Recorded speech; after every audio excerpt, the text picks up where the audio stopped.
जय श्री हरि विष्णु। राधे राधे दोस्तों, कैसे हैं आप सभी। उम्मीद करते हैं आप सभी एकदम बढ़िया होंगे, खुश होंगे। तो दोस्तों, भगवान विष्णु की कृपा आप सभी पर हमेशा बनी रहे। आज दिन है गुरुवार, तो चलिए आज सुनाते हैं आप सभी को बृहस्पतिवार की कहानी। और कहानी पूरा सुनिएगा दोस्तों। कहानी पसंद आए तो वीडियो को लाइक आप सभी जरूर कर दीजिएगा। कहानी कुछ इस प्रकार से है। प्राचीन काल में भारतवर्ष में एक प्रतापी और दानी राजा राज्य करता था। वह नित्य गरीबों और ब्राह्मणों की सहायता किया करता। यह बात उसकी रानी को अच्छी नहीं लगती थी। वह न ही गरीबों को दान देती, न ही भगवान का पूजन करती थी और राजा को भी ऐसा करने से मना किया करती थी। एक दिन राजा शिकार खेलने वन को गए हुए थे, तो रानी महल में अकेली थी। उसी समय बृहस्पति देव साधु के वेश में राजा के महल में भिक्षा के लिए आए और भिक्षा मांगी, तो रानी ने भिक्षा देने से इनकार किया और कहा, हे साधु महाराज, मैं तो इस दान पुण्य से तंग आ गई हूँ। मेरा पति सारा धन लुटाते रहते हैं। मेरी इच्छा है कि हमारा सब धन नष्ट हो जाए, फिर न रहेगा बांस न बजेगी बांसुरी। साधु ने कहा, हे देवी, तुम तो बड़ी विचित्र हो। धन और संतान तो सभी चाहते हैं, पुत्र और लक्ष्मी भी तो पापी के घर भी होने की इच्छा चाहिए। यदि तुम्हारे पास अधिक धन है तो भूखों को भोजन कराओ, प्यासों के लिए प्याऊ बनवाओ, मुसाफिरों के लिए धर्मशाला खुलवाओ। जो निर्धन अपनी कुमारी कन्याओं का विवाह नहीं करा सकते, उनका विवाह कराओ। ऐसे और भी कई कार्य हैं जिसके करने से तुम्हारा यश लोक परलोक में फैलेगा। परंतु रानी पर इस उपदेश का कोई प्रभाव न पड़ा। वह बोली, हे साधु महाराज, आप मुझे न समझाएं। मैं ऐसा धन नहीं चाहती जो हर जगह बांटती फिरूं। साधु ने उत्तर दिया, हे देवी, यदि तुम्हारी ऐसी ही इच्छा है तो ऐसा ही होगा। तुम ऐसा करना कि बृहस्पतिवार को घर लीप कर पीली मिट्टी से अपना सिर धोकर के स्नान करना, भट्ठी चढ़ाकर कपड़े धोना। ऐसा करने से आपका सारा धन नष्ट हो जाएगा। इतना कहकर साधु महाराज वहां से अंतर्ध्यान हो गए। साधु महाराज के कहने के अनुसार रानी ने वैसा ही किया। 3 बृहस्पतिवार ही बीते थे कि उसकी सारी धन संपत्ति नष्ट हो गई। भोजन के लिए दोनों समय तरसने लगे। तब एक दिन राजा ने रानी से कहा कि हे रानी, तुम यहीं पर रहो, मैं दूसरे देश को जाता हूँ, क्योंकि यहाँ पर सभी लोग मुझे जानते हैं, इसलिए कोई छोटा कार्य यहाँ नहीं कर सकता हूँ। ऐसा कहकर राजा परदेश को चला गया। वहाँ वह जंगल से लकड़ी काट कर लाता और शहर में बेचता। इस तरह वह अपना जीवन व्यतीत करने लगा। इधर राजा के परदेश जाते ही रानी और दासी दुखी रहने लगी। एक बार जब रानी और दासी को 7 दिन तक बिना भोजन के रहना पड़ा, तो रानी ने अपनी दासी से कहा कि हे दासी, पास ही के नगर में मेरी बहन रहती है, वह बड़ी धनवान है। तू उसके पास जा और वहां से कुछ लेकर आ, ताकि थोड़ी बहुत गुजर बसर हो जाए। दासी रानी की बहन के पास गई। उस दिन गुरुवार था और रानी की बहन उस समय बृहस्पतिवार की कथा सुन रही थी। दासी ने रानी की बहन को अपनी रानी का संदेशा दिया, लेकिन रानी की बड़ी बहन ने कोई उत्तर नहीं दिया। जब दासी को रानी की बहन से कोई उत्तर नहीं मिला, तो वह बहुत ही दुखी हुई और उसे क्रोध भी आया। दासी ने वापस आकर रानी को सारी बातें बता दी। सुनकर रानी ने अपने भाग्य को कोसा। उधर रानी की बहन ने सोचा कि मेरी बहन की दासी आई थी, परंतु मैं उससे कुछ भी नहीं बोली, इससे वह बहुत दुखी हुई होगी। कथा को सुनकर पूजन समाप्त करके वह अपनी बहन के घर आई और कहने लगी, हे बहन, मैं बृहस्पतिवार का व्रत कर रही थी। तुम्हारी दासी मेरे घर आई थी, परंतु जब तक कथा होती है तब तक न उठते हैं न ही बोलते हैं, इसलिए मैं कुछ भी नहीं बोली। कहो दासी, क्यों गई थी। रानी बोली, बहन, अब मैं तुमसे क्या छिपाऊं, हमारे घर में खाने तक को अनाज नहीं है। ऐसा कहते कहते रानी की आंखें भर आई। तब उसने दासी समेत पिछले 7 दिनों से भूखे रहने की अपनी सारी बातें बहन को सुनाई। रानी की बहन बोली, देखो बहन, भगवान बृहस्पति देव सबकी मनोकामना को पूर्ण करते हैं। देखो, शायद तुम्हारे घर में अनाज रखा हो। पहले तो रानी को विश्वास नहीं हुआ, पर बहन के बार बार आग्रह करने पर उसने अपनी दासी को अंदर भेजा, तो उसे सचमुच एक अनाज का भरा हुआ घड़ा मिल गया। दासी रानी से कहने लगी, हे रानी, जब हमको भोजन नहीं मिलता था तो हम व्रत ही तो करते थे, इसलिए क्यों न इनसे व्रत और कथा की विधि पूछ ली जाए, ताकि हम भी व्रत कर सकें। तब रानी ने अपनी बहन से बृहस्पतिवार के व्रत के बारे में पूछा। उसकी बहन ने बताया, बृहस्पतिवार के व्रत में चने की दाल और मनुक्का से विष्णु भगवान का केले की जड़ में पूजन करें तथा दीपक जलाएं, व्रत कथा सुने और पीला भोजन ही करें। इससे बृहस्पति देव बहुत प्रसन्न होते हैं। व्रत और पूजन की विधि बताकर रानी की बहन अपने घर को लौट गई। 7 दिन के बाद जब गुरुवार आया तो रानी और दासी ने व्रत रखा। घुड़साल में जाकर चना और गुड़ लेकर आई, फिर उससे केले की जड़ तथा विष्णु भगवान का पूजन किया। अब भोजन पीला कहाँ से आए, इस बात को लेकर दोनों बहुत दुखी थे, क्योंकि उन्होंने व्रत रखा था, इसलिए बृहस्पति देव उनसे प्रसन्न थे। इसलिए वो एक साधारण व्यक्ति का रूप धारण करके 2 थालों में सुंदर पीला भोजन दासी को देकर गए। दासी भोजन पाकर बड़ी प्रसन्न हुई और फिर रानी के साथ मिलकर भोजन ग्रहण किया। उसके बाद वो सभी गुरुवार को व्रत और पूजन करने लगी। बृहस्पति भगवान की कृपा से उनके पास फिर से धन संपत्ति आ गई, परंतु रानी फिर से पहले की तरह ही आलस्य करने लगी। तब दासी बोली, देखो रानी, तुम पहले भी इस प्रकार से आलस करती थी, तुम्हें धन रखने में कष्ट होता था, इसी कारण सब धन नष्ट हो गया, और जब भगवान बृहस्पति देव की कृपा से धन मिला है तो फिर से आलस्य कर रही हो। रानी को समझाते हुए दासी कहती है कि बड़ी मुसीबतों के बाद हमने धन पाया है, इसलिए हमें दान पुण्य करना चाहिए, भूखे मनुष्यों को भोजन कराना चाहिए और धन को शुभ कार्यों में खर्च करना चाहिए, जिससे तुम्हारे कुल का यश बढ़ेगा, स्वर्ग की प्राप्ति होगी और पितृ प्रसन्न होंगे। दासी की बात मानकर रानी ने अपना धन शुभ कार्यों में खर्च करने लगी, जिससे पूरे नगर में उसका यश फैलने लगा। और इधर एक दिन राजा दुखी होकर जंगल में एक पेड़ के नीचे आसन जमाकर बैठ गया। वह अपनी दशा को याद करके व्याकुल होने लगा। बृहस्पतिवार का दिन था। एकाएक उसने देखा कि निर्जन वन में एक साधु प्रकट हुए। वह साधु के वेश में स्वयं बृहस्पति देवता थे। लकड़हारे के सामने आकर बोले, हे लकड़हारे, इस सुनसान जंगल में तू किस चिंता में मग्न बैठा है? लकड़हारे ने दोनों हाथ जोड़कर प्रणाम किया और उत्तर दिया, हे गुरुदेव, आप तो सब कुछ जानते हैं, मैं क्या कहूँ। यह कहकर रोने लगा और साधु को अपनी आत्मकथा सुनाई। साधु ने कहा, तुम्हारी स्त्री ने बृहस्पतिवार के दिन बृहस्पति भगवान का निरादर किया था, जिसके कारण रुष्ट होकर उन्होंने तुम्हारी यह दशा कर दी है।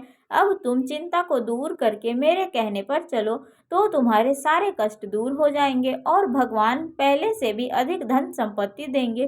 तुम बृहस्पतिवार के दिन कथा किया करो, 2 पैसे के चने मुनुक्का लाकर उसका प्रसाद बनाओ और शुद्ध जल से लोटे में शक्कर मिलाकर कलश तैयार करो और कथा के पश्चात अपने सारे परिवार और सुनने वाले को प्रसाद बांटकर आप भी ग्रहण करो। ऐसा करने से भगवान तुम्हारी सब मनोकामनाओं को पूर्ण करेंगे। साधु के ऐसे वचन सुनकर लकड़हारा बोला, हे प्रभु, मुझे लकड़ी बेचकर इतना पैसा नहीं मिलता जिससे भोजन के उपरांत कुछ बचा सकूं। मैंने रात्रि में अपनी स्त्री को व्याकुल देखा है, मेरे पास कुछ भी नहीं जिससे मैं उसकी खबर मंगा सकूं। साधु ने कहा, हे लकड़हारे, तुम किसी बात की चिंता मत करो। बृहस्पति के दिन तुम रोजाना की तरह लकड़ियां लेकर शहर जाओ, तुमको रोज से दुगुना धन प्राप्त होगा, जिससे तुम भली भांति भोजन कर लोगे तथा बृहस्पति देव की पूजा का सामान भी आ जाएगा। इतना कहकर साधु महाराज अंतर्ध्यान हो गए। धीरे धीरे समय व्यतीत होने पर फिर वही बृहस्पतिवार का दिन आया। लकड़हारा जंगल से लकड़ी काटकर शहर में बेचने गया। उस दिन उसे रोज से अधिक पैसा मिला। राजा ने चना गुड़ आदि लाकर गुरुवार का व्रत किया। उस दिन उसके सभी क्लेश दूर हुए, परंतु जब दोबारा गुरुवार का दिन आया तो वह बृहस्पतिवार का व्रत करना भूल गया। इस कारण बृहस्पति भगवान नाराज हो गए। उस दिन उस नगर के राजा ने विशाल यज्ञ का आयोजन किया तथा शहर में यह घोषणा करा दी कि कोई भी मनुष्य अपने घर में भोजन न बनाए तथा आग न जलाए। समस्त जनता मेरे यहाँ भोजन करने के लिए आए। इस आज्ञा को जो न मानेगा उसके लिए फांसी की सजा दी जाएगी। इस तरह की घोषणा संपूर्ण नगर में करवा दी गई। राजा की आज्ञा अनुसार शहर के सभी लोग भोजन करने के लिए गए, लेकिन लकड़हारा कुछ देर से पहुंचा, इसलिए राजा उसको अपने साथ घर को ले गए और ले जाकर भोजन करा रहे थे कि रानी की दृष्टि उस खूंटी पर पड़ी जिस पर उसका हार लटका हुआ था। वह वहां पर दिखाई नहीं दिया। रानी ने निश्चय किया कि मेरा हार इस मनुष्य ने ही चुराया है, इसलिए उसी समय सिपाहियों को बुलाकर उसको कारागार में डलवा दिया। जब लकड़हारा कारागार में पड़ गया तो वह बहुत दुखी होकर फिर से विचार करने लगा कि ना जाने कौन से पूर्व जन्म के कर्म से मुझे यह दुख प्राप्त हुआ है, और उसी साधु को याद करके रोने लगा जो जंगल में मिला था। उसी समय तत्काल बृहस्पति देव साधु के वेश में प्रकट हुए और उसकी यह दशा को देखकर कहने लगे, अरे मूर्ख, तूने बृहस्पति देव की कथा नहीं करी, इस कारण तुझे यह दुख प्राप्त हुआ है। अब चिंता मत कर, बृहस्पतिवार के दिन कारागार के दरवाजे पर 4 पैसे पड़े मिलेंगे, उनसे तू बृहस्पति देव की पूजा करना, तेरे सभी कष्ट दूर हो जाएंगे। बृहस्पतिवार के दिन उसे 4 पैसे पड़े मिले। लकड़हारे ने उससे कथा कही और उसी रात्रि को बृहस्पति देव ने उस नगर के राजा को स्वप्न में कहा, हे राजा, तुमने जिस आदमी को कारागार में बंद कर दिया है वह निर्दोष है, वह राजा है, उसे छोड़ देना। रानी का हार उसी खूंटी पर लटका है, अगर तू ऐसा नहीं करेगा तो मैं तेरे राज्य को नष्ट कर दूंगा। इस तरह रात्रि को स्वप्न देखकर राजा प्रातःकाल उठा और खूंटी पर हार देखकर लकड़हारे को बुलाकर क्षमा मांगी तथा लकड़हारे को योग्य सुंदर वस्त्र आभूषण देकर विदा किया। बृहस्पति देव की आज्ञा अनुसार लकड़हारा अपने नगर को चल दिया। जब राजा अपने नगर के निकट पहुंचा तो उसे बड़ा आश्चर्य हुआ। नगर में पहले से अधिक बाग, तालाब, कुएं तथा बहुत से धर्मशाला, मंदिर आदि बन गई थी। राजा ने पूछा, यह किसका बाग और धर्मशाला है? तब नगर के सब लोग कहने लगे कि यह रानी और बांदी के है।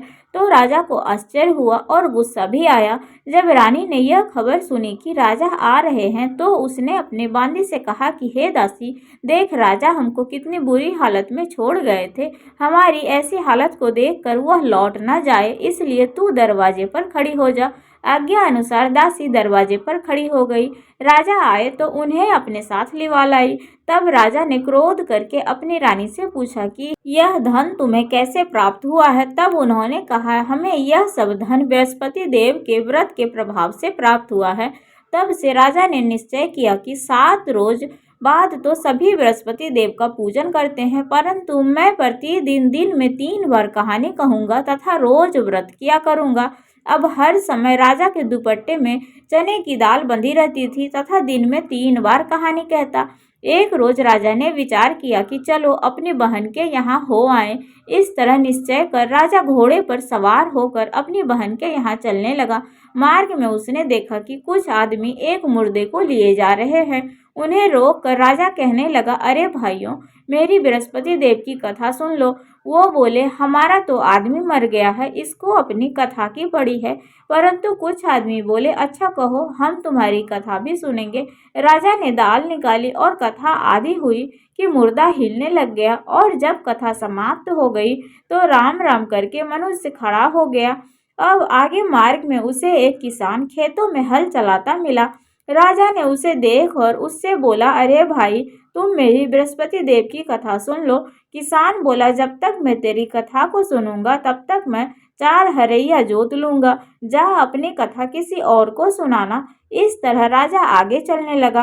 राजा के हटते ही बैल पछाड़ खाकर गिर गए तथा किसान के पेट में बड़ी जोर की दर्द होने लगी। उस समय उसकी माँ रोटी लेकर आई। उसने जब यह देखा तो अपने पुत्र से सब हाल पूछा। बेटे ने सभी हाल कह सुनाया तो बुढ़िया दौड़ी दौड़ी उस घुड़सवार के पास गई और बोली, बेटे, मैं तेरी कथा को सुनूंगी, तू अपनी कथा मेरे खेत पर चलकर ही कहना। राजा ने बुढ़िया के खेत पर जाकर कथा कही, जिसके सुनते ही वह बैल उठ खड़े हुए तथा किसान के पेट का दर्द भी बंद हो गया।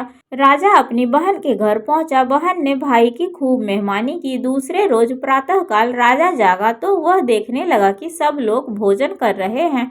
राजा ने अपनी बहन से कहा कि ऐसा कोई मनुष्य है जिसने भोजन न किया हो, मेरी बृहस्पतिवार की कथा सुन ले।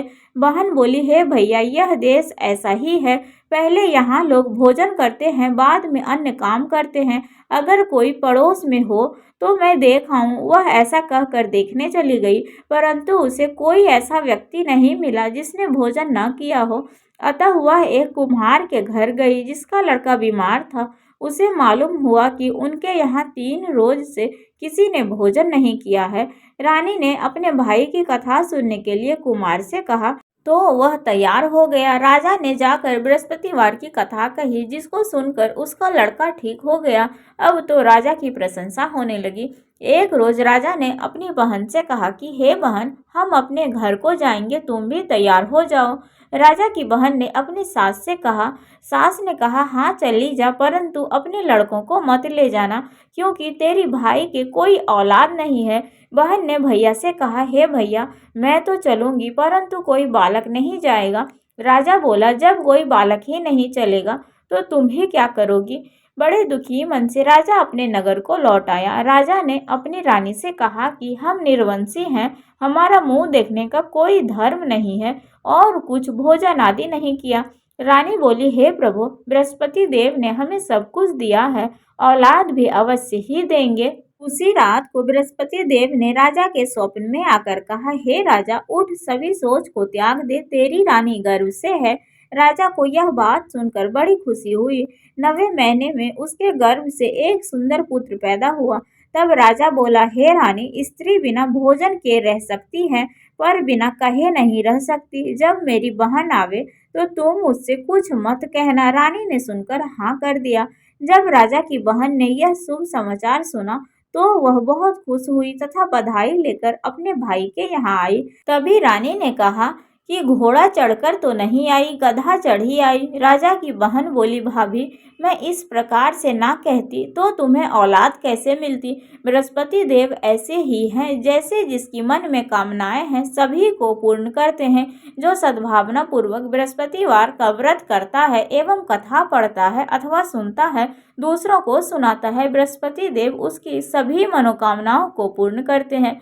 जैसी सच्ची भावना से राजा और रानी ने उनकी कथा का गुणगान किया, तो उनकी सभी इच्छाएं बृहस्पति देव जी ने पूर्ण की। तो बोलिए बृहस्पति देव की जय। तो दोस्तों, ये थी बृहस्पतिवार की व्रत कथा। सो कैसी लगी आप सभी को, कथा पसंद आई हो दोस्तों तो वीडियो को लाइक, चैनल पर जो भी नए आते हैं सब्सक्राइब, कमेंट, शेयर जरूर करिएगा दोस्तों। तो चलिए मिलते हैं आप सभी से फिर से एक अगले वीडियो में। राधे राधे, हर हर महादेव, जय श्री हरि विष्णु।